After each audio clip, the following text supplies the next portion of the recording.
44 ans d'expérience, 45 milliards de dollars investis, des milliers de projets dans 34 pays.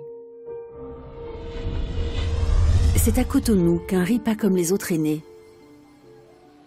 Le Bénin fait partie des 7 pays d'Afrique de l'Ouest qui bénéficient depuis les années 2010 du riz hybride Nerica, nouveau riz pour l'Afrique.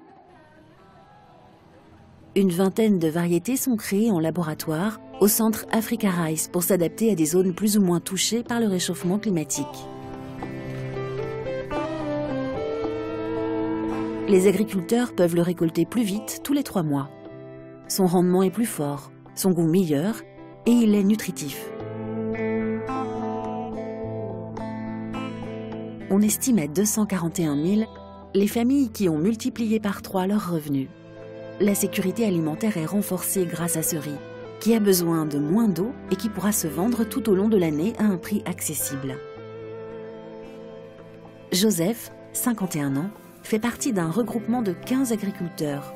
C'est grâce au Nerica que ses enfants vont à l'école et que ses conditions de vie sont meilleures. Il y a le Nerica 14 et le Nerica 20 que nous utilisons. C'est grâce à la vente de ce riz que nous vivons, que nous achetons des terrains et que nous construisons nos maisons. Si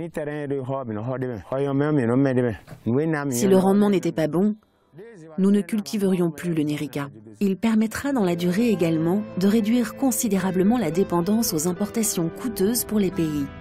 À l'heure actuelle, l'Afrique de l'Ouest importe environ 5,2 millions de tonnes, dans une région où le riz est l'aliment de base. Et celle à qui ce riz si particulier profite le plus, selon le centre Africa Rice, ce sont les femmes. C'est du riz que tu peux produire comme du maïs. Donc la différence, c'est que tu peux faire du riz sans avoir le pied dans l'eau.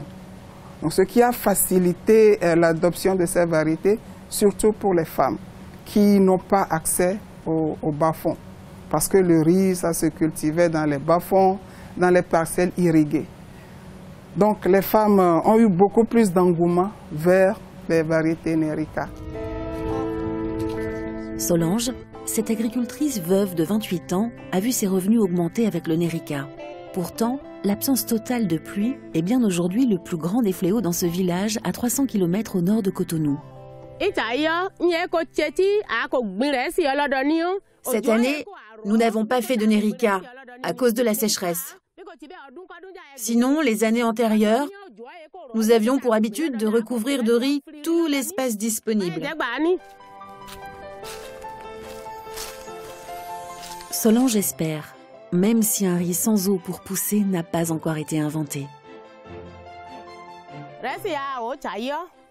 Ce que je souhaiterais le plus, c'est qu'avec une toute petite pluviométrie, on puisse avoir du riz et s'autosuffire sur le plan alimentaire. Mais je sais que ce n'est pas possible. Parce qu'aujourd'hui, contrairement aux années antérieures, les périodes de sécheresse sont de plus en plus fréquentes. Il devient de plus en plus difficile pour nous de cultiver du riz. Aujourd'hui, le Bénin se repose sur une agriculture de subsistance. Le Nerica, comme d'autres initiatives du même type, sont des initiatives qui vont dans le sens du combat contre le réchauffement climatique et du besoin de s'adapter à ses conséquences.